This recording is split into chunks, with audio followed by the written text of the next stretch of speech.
Amados hermanos, les saludo en la paz de nuestro Señor Jesucristo. Vengo a compartir con ustedes parte de mi tiempo y quisiera hacerlo abriendo las Escrituras. Pero antes de abrir las Escrituras, es necesario entrar en oración delante de nuestro Señor para que su Espíritu Santo pueda mediar entre nosotros y podamos tener un tiempo glorioso de reflexión y exhortación de la poderosa palabra de nuestro Dios.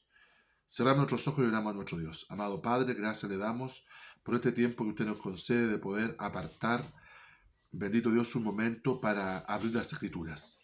Gracias, Padre, porque puedo disponerme en sus manos como instrumento fiel, instrumento de honra, para poder ser portavoz de su poderosa y gloriosa palabra. Que aquellos que puedan ser partícipes de ver y oír este mensaje puedan ser edificados, exhortados, consolados a través de su palabra. Gracias, Señor, por este hermoso tiempo que usted me concede. Bendiga a cada oyente, que su palabra fluya con poder y con virtud. Es mi oración en el nombre de Cristo Jesús. Amén y amén. Amados hermanos, hoy abriré la palabra de nuestro Dios en la epístola a los Romanos. Y abriremos Romanos en el capítulo 8 y daremos lectura del versículo 1 al 4 y lo haremos en el nombre de nuestro Dios Todopoderoso. Ahora pues ninguna condenación hay para los que están en Cristo Jesús, los que no andan conforme a la carne, sino conforme al Espíritu. Porque la ley del Espíritu de vida en Cristo Jesús me ha librado de la ley del pecado y de la muerte. Porque lo que era imposible para la ley, por cuanto era débil por la carne, Dios, enviando a su Hijo en semejanza de carne de pecado, y a causa del pecado, condenó al pecado en la carne, para que la justicia de la ley se cumpliese en nosotros, que no andamos conforme a la carne, sino conforme al Espíritu. Bendito sea el nombre de nuestro Señor. Hasta aquí la lectura de la palabra de nuestro Dios.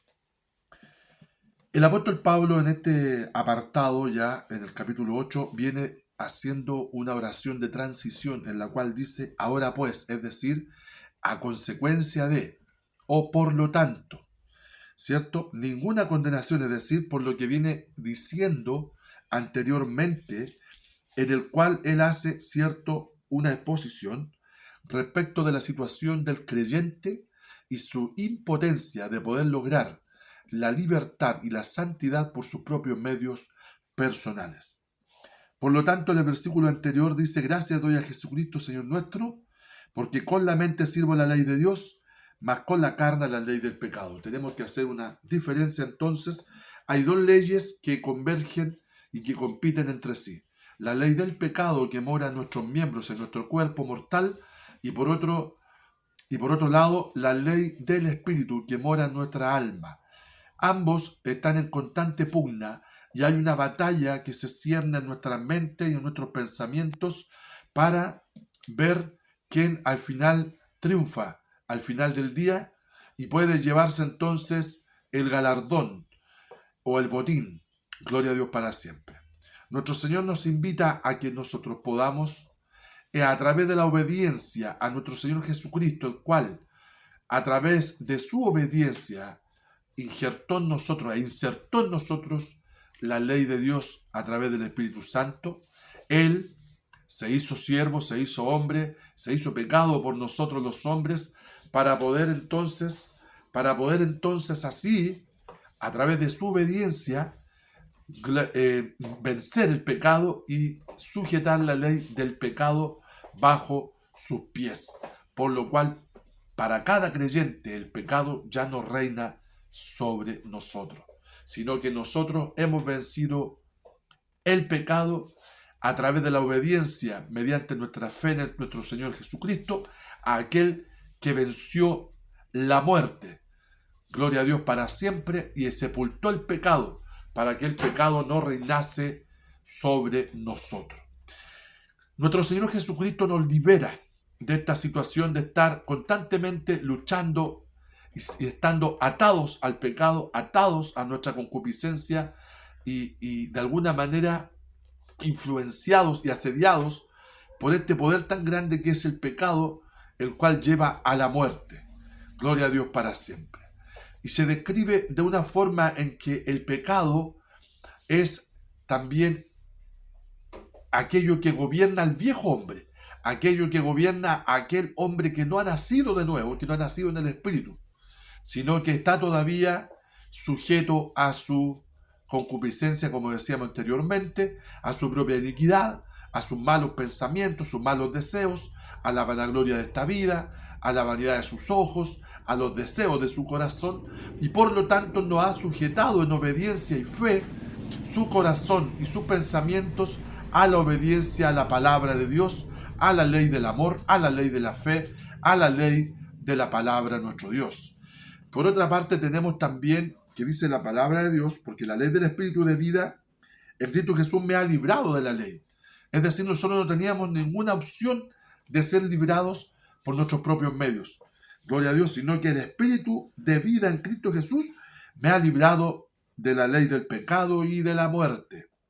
Porque lo que era imposible para la ley, por cuanto era débil por la carne, Dios enviando a su Hijo en semejanza de carne de pecado y a causa del pecado, condenó al pecado en la carne. Se repite una palabra, ¿verdad?, que es el concepto pecado, en griego hamartía, que significa errar el blanco. Todo hombre, desde la caída adámica en el huerto del Edén, viene en una herencia de pecado, viene sujeto a pecado, y la única forma de liberarse de esta esclavitud de pecado es mirando, ¿cierto?, en sentido figurado, a la serpiente de bronce que Cristo nuestro Señor ha alzado en la cruz, en el madero de la cruz, para así ser sanos de esta enfermedad, de esta lepra que es el pecado, que es contaminante, que contagia, ¿verdad?, que esclaviza, que nos arruina como personas, que nos aleja de la comunión con nuestro Padre Celestial.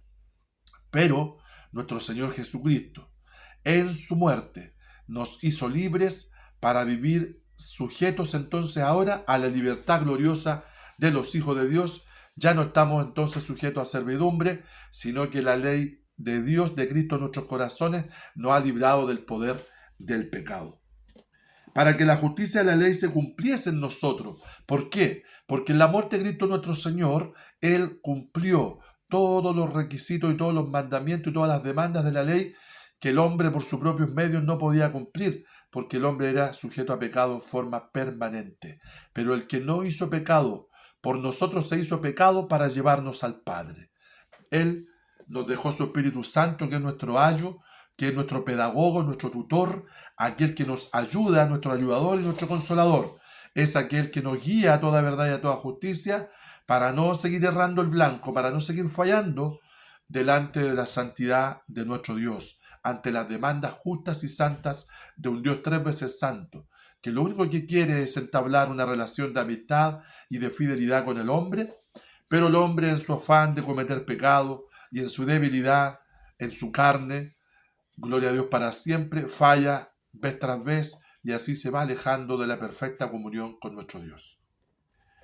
Para que la justicia de la ley se cumpliese en nosotros, que no andamos conforme a la carne, para que la justicia de Dios, la misericordia de Dios y el amor de Dios y la comunión con el Padre se cumplan en su vida, usted tiene que andar en la palabra de Dios, tiene que andar en el Espíritu, porque la ley del Espíritu Santo no conversa con la ley del pecado.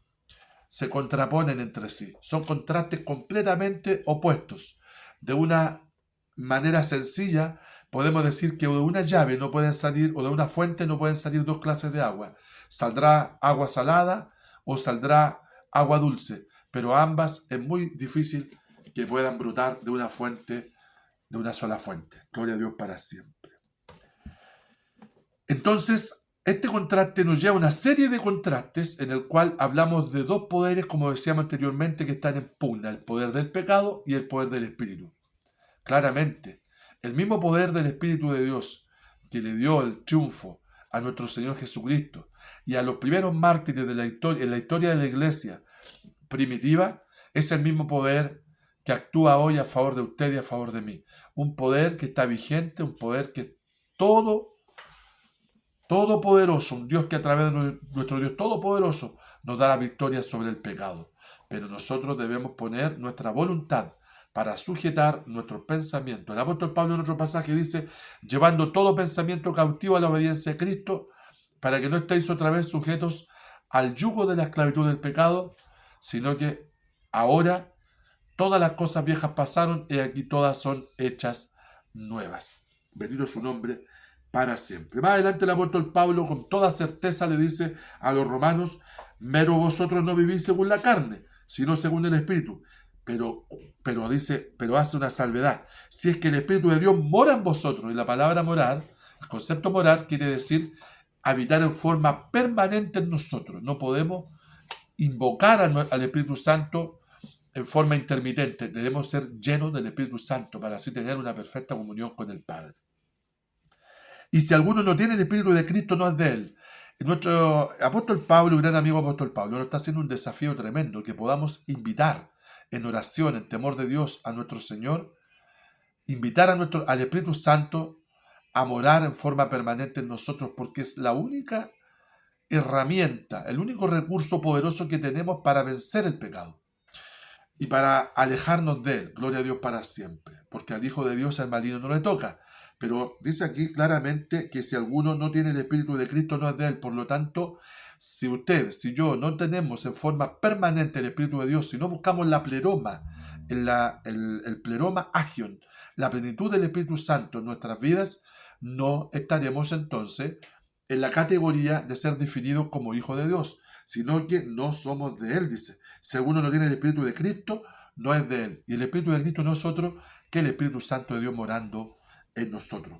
Pero, dice él con toda seguridad, Cristo está en vosotros. El cuerpo en verdad está muerto a causa del pecado, mas el Espíritu vive a causa de la justicia.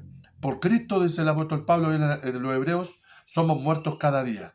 Pero si estamos dispuestos a salir fuera del campamento y sufrir los mismos vituperios que él sufrió, y sufrir la misma muerte vicaria, o la misma muerte ignominiosa en sentido figurado, de morir cada día a los pies de la cruz, atados a la cruz de Cristo, dispuestos a seguir quizá sus pisadas, esas pisadas de humildad, de mansedumbre, de misericordia, y caminar como él anduvo. Dice en otro pasaje, el que dice que ama a Dios debe andar como él anduvo. ¿Cómo anduvo Cristo? Anduvo en forma muy sencilla, con un carácter impresionantemente humilde, con amor hacia sus enemigos, con mansedumbre, con templanza, con toda clase de benevolencia hacia los demás, de benignidad, de bondad.